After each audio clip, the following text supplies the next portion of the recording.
नमस्ते। आज की कक्षा में आप सभी का स्वागत है। क्लास शुरू करने से पहले हम ब्रह्मनाद करेंगे। तो सावधान, सिद्ध, ब्रह्मनाद।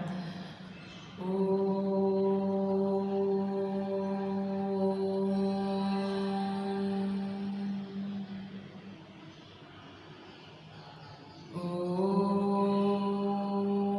शांति शांति शांति।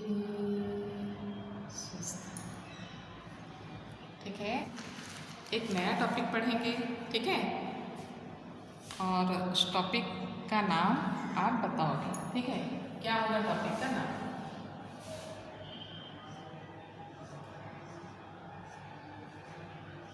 राम मेरा मित्र है। ठीक है, राम मेरा मित्र है। वह रोज सुबह उठता है। वह रोज सुबह उठता है। ठीक है, ये प्रश्न है। अब बोलो, इसमें राम क्या है? इस वाक्य में राम क्या है? क्या है राम? संज्ञा। क्या है राम? संज्ञा। ठीक है, फिर वह कौन है? ये जो वह है, ये वह कौन है? किसके बदले आया? अर्थात राम के बदले आया है ना। तो राम के बदले क्या आया है? वह। तो राम क्या है? संज्ञा है। तो संज्ञा के बदले जो शब्द आते हैं उसे हम क्या कहते हैं? क्या कहते हैं बोलो? उसे हम क्या कहते हैं? सर्वनाम। तो आज हम पढ़ेंगे सर्वनाम के बारे में। ठीक है, सर्वनाम का अर्थ क्या होता है? सर्वनाम का अर्थ होता है सभी का नाम। क्या होता है सर्वनाम का अर्थ? सभी का नाम। तो आपके मन में ये प्रश्न हुआ, सभी का नाम एक कैसे हो सकता है ना? सभी का नाम एक कैसे हो सकता है? तो देखो, मान लो कि मैं आपको पहचानती हूँ तो मैं आपका नाम लेकर बुलाऊंगी। क्या नाम लेकर बुलाऊंगी? कि राम या रोहित या श्याम, कुछ भी नाम लेकर बुला सकती हूँ जब मैं जानती हूँ। लेकिन मैं आपका नाम नहीं जानती। ठीक है, जब मैं नहीं जानती हूँ तो मैं क्या करूँ? क्या तुमको संबोधित करूँगी? क्या कहूँगी? आप कहाँ जा रहे हैं? आप कहाँ से आए हैं? तुम कहाँ रहते हो? तुम्हारा नाम क्या है? तो मैं किससे पूछ रही हूँ? किसी नाम वाले व्यक्ति से ही पूछ रही हूँ, और उसके बदले में उसका नाम नहीं जानती हूँ, इसलिए उसके बदले में मैं किसका प्रयोग कर रही हूँ? सर्वनाम का प्रयोग कर रही हूँ। ठीक है, तो ये सब नाम जो हैं सर्वनाम कहलाते हैं। ठीक है, तो हम बोल सकते हैं कि संज्ञा के बदले आने वाले शब्द सर्वनाम कहते हैं। तो सर्वनाम कहते हैं। सर्वनाम दो शब्दों के मेल से बना है। ठीक है, आज हम पढ़ रहे हैं सर्वनाम। ठीक, और ये जो सर्वनाम है ये दो शब्दों के मेल से बना है। भाषा में अगर सर्वनाम दो शब्दों के मेल से मिला है, सर्वनाम था सभी का नाम। ठीक है, तो देखो, भाषा में अगर हम एक ही नाम का प्रयोग किसी गद्यांश में, एक ही नाम का प्रयोग अगर बार बार करते हैं तो वो गद्यांश पढ़ने में अच्छा नहीं लगता। एक हम गद्यांश आपको लिख के बताते हैं। ठीक है, जैसे उदाहरण के लिए, जैसे देखो, राकेश मेरा मित्र है। राकेश मेरा मित्र है। ठीक है, वह रोज, राकेश मेरे पड़ोस में रहता है। राकेश मेरे पड़ोस में रहता है।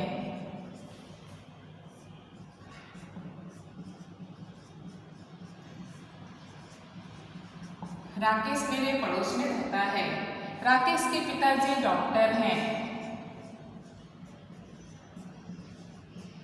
राकेश के पिताजी डॉक्टर हैं। क्या हैं? डॉक्टर हैं। ठीक है, राकेश की माताजी अध्यापिका हैं।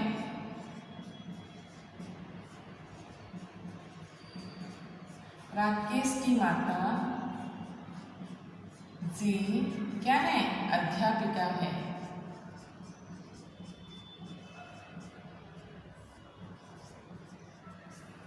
ठीक है। राकेश की माता जी अध्यापिका है। राकेश को क्रिकेट खेलने का शौक है। राकेश को क्रिकेट खेलने का शौक है।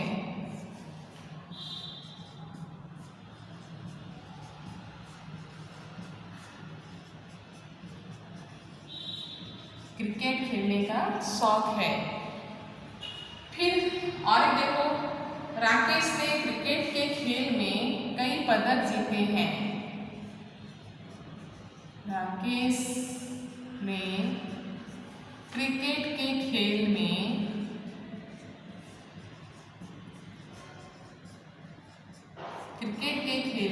कई पदक जीते हैं।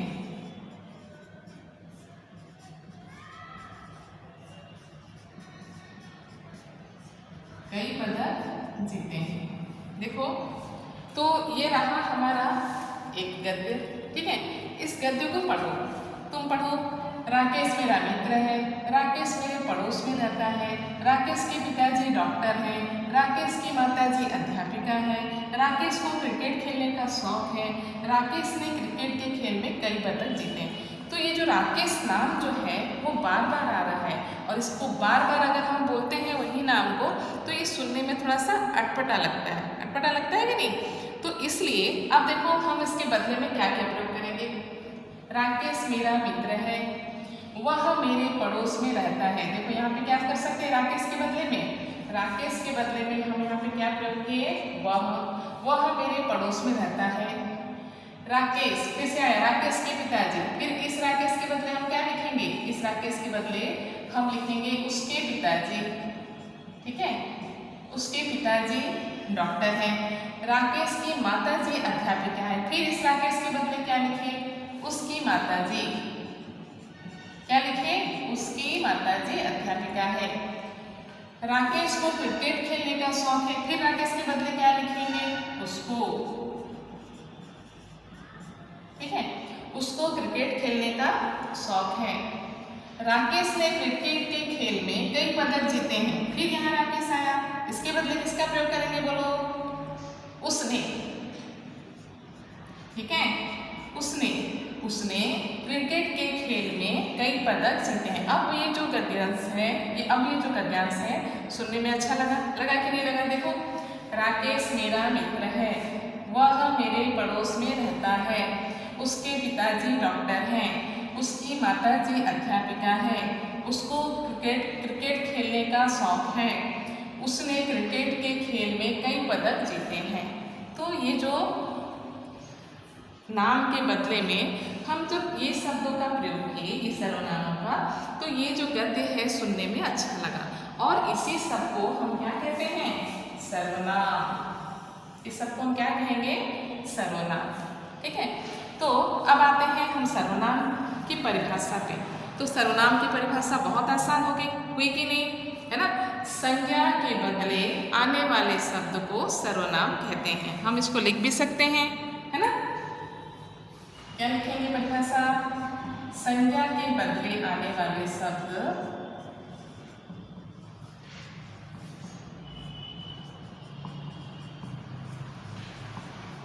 संज्ञा के बदले आने वाले शब्दों को सर्वनाम कहते हैं।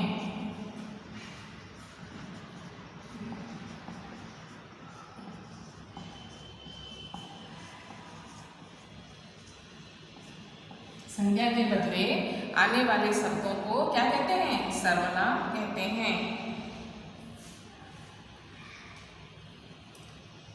सर्वनाम के भेद, अब हम पढ़ेंगे सर्वनाम के भेद। तो सर्वनाम, ठीक है, सर्वनाम के भेद। तो सर्वनाम कितने होते हैं, सर्वनाम के कितने भेद होते हैं, 6 भेद होते हैं। कितने भेद होते हैं, 6 भेद। पहला है पुरुषवाचक सर्वनाम। पुरुषवाचक सर्वनाम, ठीक है, पुरुषवाचक सर्वनाम। उसके बाद क्या हुआ, निश्चयवाचक सर्वनाम। पुरुषवाचक सर्वनाम, फिर दूसरा हुआ निश्चयवाचक सर्वनाम।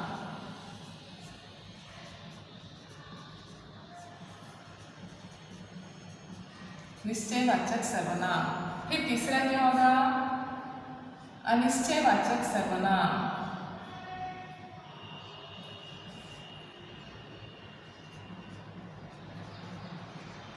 अनिश्चयवाचक सर्वनाम। ठीक है, अनिश्चयवाचक सर्वनाम। उसके बाद संबंधवाचक सर्वनाम। इसमें आएंगे हम संबंधवाचक सर्वनाम। संबंधवाचक सर्वनाम। फिर प्रश्नवाचक सर्वनाम। पांचवा क्या होगा? प्रश्नवाचक सर्वनाम।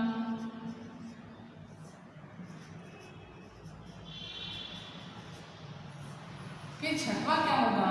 निजवाचक सर्वनाम। क्या होगा छठवां? निजवाचक सर्वनाम।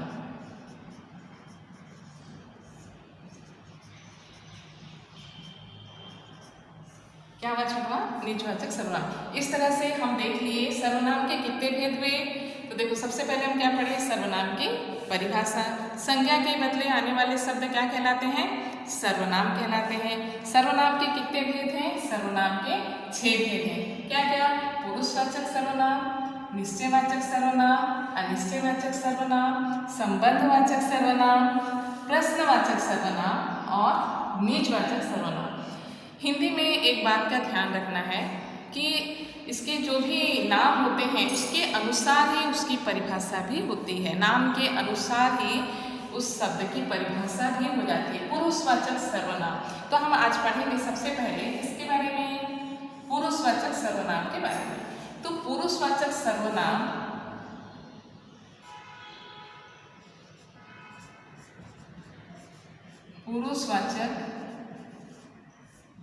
सर्वनाम, ठीक है। पुरुषवाचक सर्वनाम को 3 भागों में बांटा गया है। क्या क्या पुरुषवाचक सर्वनाम को? पहला है उत्तम पुरुष,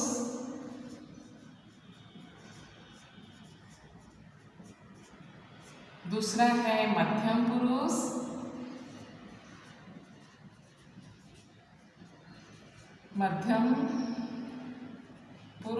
और तीसरा क्या है? अन्य पुरुष। अब तुम बोलोगे कि ये पुरुषवाचक सर्वनाम को भी फिर से 3 भागों में बांटा गया, हमारे लिए याद रखना बहुत मुश्किल है। बिल्कुल मुश्किल नहीं है, बहुत आसान है। देखो, पुरुषवाचक सर्वनाम को 3 भागों में बांटा गया, अर्थात ये उत्तम पुरुष का प्रयोग सिर्फ वक्ता करेगा। वक्ता अर्थात कौन? हम। जैसे मैं बोल रही हूँ तो मैं क्या हुई? वक्ता हुई। तो मैं अपने लिए किन किन शब्दों का प्रयोग करूंगी? बोलो, किन किन शब्दों का प्रयोग करूंगी मैं अपने लिए? मैं, है ना, मैं का प्रयोग करूंगी। फिर क्या करूंगी? हम, ठीक है, हम। और क्या प्रयोग करूंगी? बोलो, मैं, हम और, ठीक है।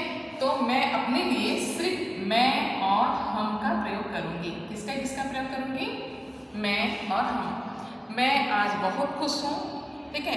हम आज घूमने जाएंगे, ये 2 का प्रयोग करूंगी। मध्यम पुरुष में क्या करेंगे? आप का बाय, है ना। तो पहला था, इसमें क्या लिखेंगे? आप, ठीक है। फिर तुम, फिर तुम्हारा,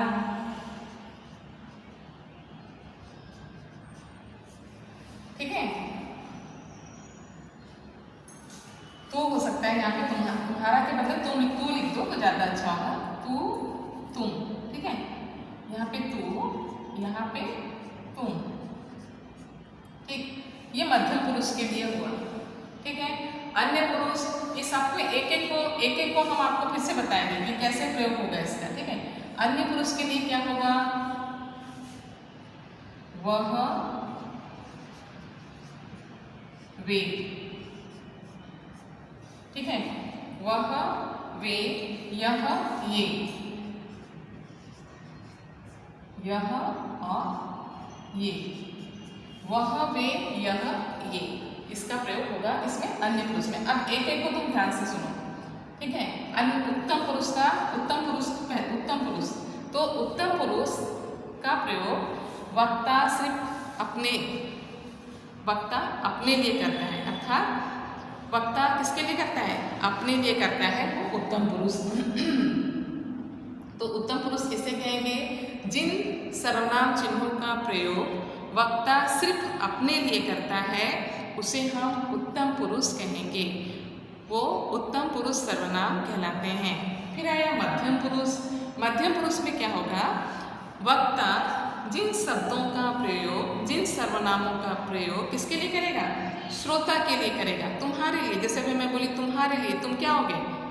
श्रोता हुए, तुम मेरी बात सुन रहे हो इसलिए तुम श्रोता हुए, है ना। तो वक्ता जिन शब्दों का प्रयोग सुनने वाले के लिए करता है उसको क्या कहेंगे? मध्यम पुरुष। अब देखो मैं तुमको बोल रही हूँ तो मैं क्या बोलूँगी? आप, तुम, तू, है ना। तुम्हारा नाम क्या है? तुम कल क्यों नहीं आए? ठीक है। आप कब आएंगे? ठीक है। आपका नाम क्या है? तो इन शब्दों का प्रयोग, इन सर्वनामों का प्रयोग मध्यम पुरुष में होता है। कि कौन करता है ये? वक्ता श्रोता के लिए करता है, ठीक है। वक्ता जिन शब्दों का प्रयोग श्रोता अर्थात सुनने वाले के लिए जिन सर्वनाम चिन्हों का प्रयोग करता है वो मध्यम पुरुष सर्वनाम कहलाते हैं। फिर से ध्यान से सुनो। उत्तम पुरुष में वक्ता जिन शब्दों का प्रयोग अपने लिए करता है उत्तम पुरुष, वक्ता जिन शब्दों का प्रयोग सुनने वाले के लिए करता है वो क्या होगा? मध्यम पुरुष। अब आता है अन्य पुरुष, है ना। वक्ता जिन शब्दों का प्रयोग श्रोता के अलावा किसी और के लिए जो वहाँ पर उपस्थित नहीं है उनके लिए करता है तो उसको क्या कहेंगे? अन्य पुरुष। आ गया समझ में सभी को? फिर से ध्यान से सुनो। इसमें क्या है? उत्तम पुरुष सर्वनाम चिन्ह का प्रयोग वक्ता सिर्फ अपने लिए करता है। यहाँ पे क्या है? ये सुनने वाले के लिए करता है। और इसका प्रयोग जो है अन्य पुरुष में जो है वक्ता श्रोता के अलावा जो वहाँ पे उपस्थित नहीं है उसके लिए करता है। जैसे वे लड़के बहुत दुष्ट हैं, ठीक है। वे बच्चे बहुत खुश हैं। तो ये हम दोनों की, आपके और मेरे बीच में बात हो रही है, वो सुन नहीं रहे हैं, उनके लिए हमने वे या वह का प्रयोग किया, इसलिए ये क्या हुआ? अन्य पुरुष। यहाँ तक सभी को समझ में आ गया? अब आगे अब देखते हैं निश्चयवाचक सर्वनाम। सर्वनाम का दूसरा भेद क्या था? निश्चयवाचक सर्वनाम। निश्चयवाचक सर्वनाम, ठीक है। निश्चयवाचक सर्वनाम देखो, इससे पता चल रहा है, क्या पता चल रहा है कि किसी निश्चित वस्तु या व्यक्ति का बोध कराने वाले शब्द निश्चयवाचक सर्वनाम कहलाते हैं। किसी पास या दूर की निश्चित वस्तु या व्यक्ति का बोध कराने वाले शब्द क्या कहलाते हैं? निश्चयवाचक सर्वनाम कहलाते हैं। परिभाषा देखो, किसी पास या दूर की वस्तु या व्यक्ति का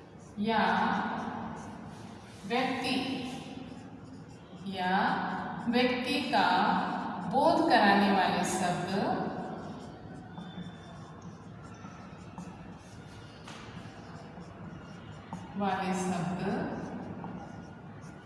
निश्चयवाचक सर्वनाम कहलाते हैं।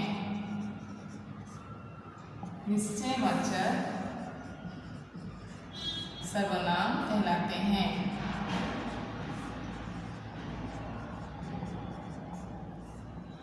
निश्चयवाचक सर्वनाम कहलाते हैं। इसका उदाहरण क्या है? पास के लिए हम बोलते हैं यह, ये।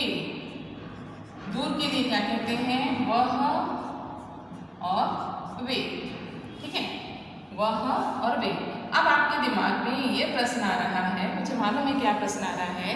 आपके दिमाग में यह सवाल आ रहा है कि अन्य पुरुष में भी आपने यह, ये का प्रयोग बताया है और वह वे का प्रयोग है, तो हम कैसे पहचानेंगे कि ये निश्चयवाचक सर्वनाम है या फिर पुरुषवाचक, अन्य पुरुषवाचक सर्वनाम है? तो देखो यहाँ पे क्या बताया गया कि किसी पास या दूर की वस्तु या व्यक्ति का बोध कराने के लिए हम किसका प्रयोग कर रहे हैं?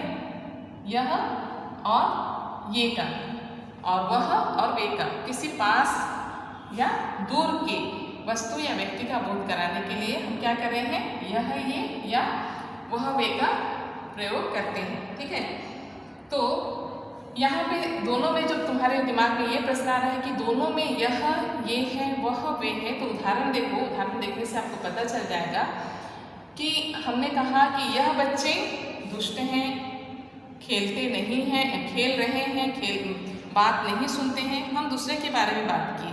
ठीक है, तो यहाँ पे क्या हम किसकी परिभाषा, हम किसको बता रहे हैं? अन्य पुरुष की बात कर रहे हैं। लेकिन यहाँ पे देखो, यहाँ पे यह मेरा भाई है,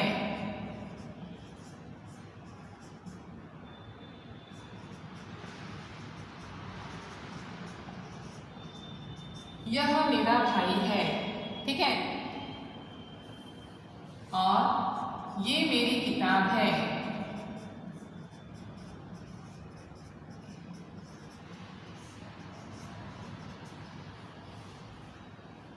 यह मेरा भाई है, यह मेरी किताब है। ठीक, उसके बाद फिर आया वह। ठीक है, वह राम की पुस्तक है।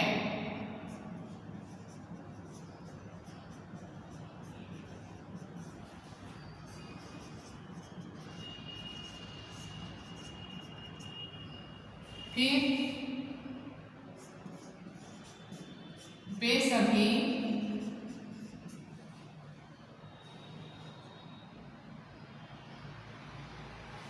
तो देखो, जो अन्य पुरुष सर्वनाम में आया था, अन्य पुरुष सर्वनाम में क्या आया था कि यह बच्चे सुनते नहीं हैं। ये क्या हो रहा था? वक्ता और श्रोता के बाद में बातचीत हो रही थी, और वहाँ पे जिसके बारे में बातचीत हो रही थी वो नहीं था। ठीक है, वो नहीं है, उनके बारे में हम बात कर रहे थे अन्य पुरुष में। क्या कि यह बच्चे सुनते नहीं हैं, वह बच्चे दुष्ट हैं, उनके बारे में बात हम दोनों कर रहे थे। कौन कौन? वक्ता और श्रोता। तो वहाँ पे वो उपस्थित नहीं थे, वो अन्य पुरुष। ठीक है, लेकिन यहाँ पे जो आया देखो, यह मेरा भाई है, इससे क्या पता चल रहा है? यह मेरा भाई है मतलब निश्चित, निश्चित का बोध करा रहा है ना? निश्चयवाचक सर्वनाम, अर्थात वो निश्चित का बोध करा रहा है कि यह मेरा भाई है। उसके बाद देखो, यह मेरी किताब है, अर्थात निश्चित है वो कि वो यह मेरी किताब है।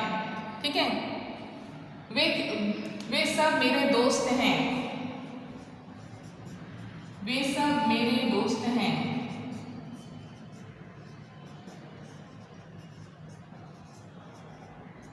वे सब मेरे दोस्त हैं। यहाँ पर भी देखो, इससे क्या पता चल रहा है? वह राम की पुस्तक है, मतलब राम की पुस्तक है, ये निश्चित है, इसलिए निश्चयवाचक सर्वनाम। वे सब मेरे दोस्त हैं, यहाँ पर भी इस बात से पता चल रहा है कि क्या है?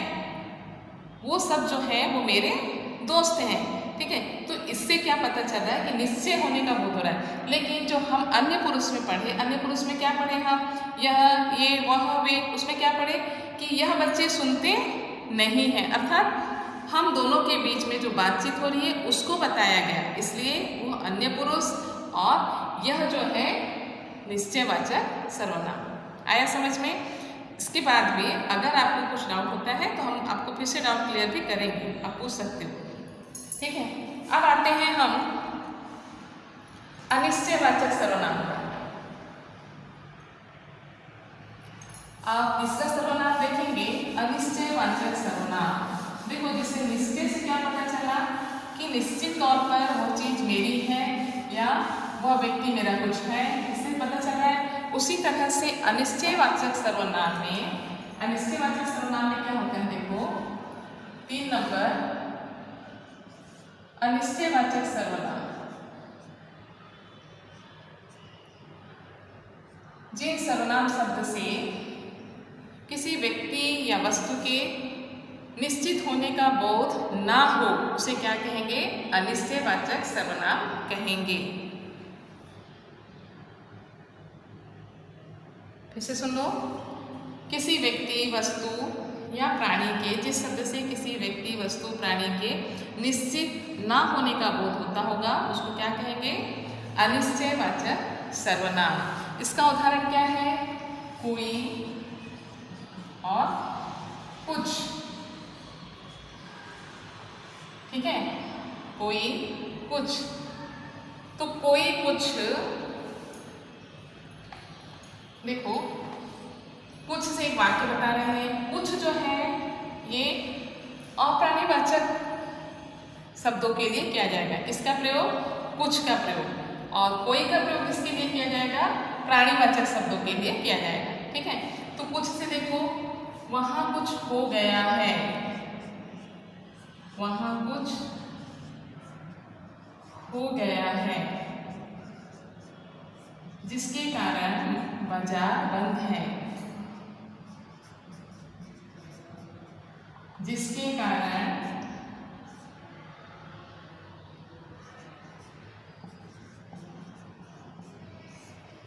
वहां कुछ हो गया है, जिसके कारण बाजार बंद है। ठीक है, अब इसका प्रयोग कैसे करेंगे? कोई का प्रयोग अनिश्चयवाचक सर्वनाम। बाहर कोई खड़ा है, आपको मालूम नहीं है, इसलिए क्या हुआ? बाहर कोई खड़ा है।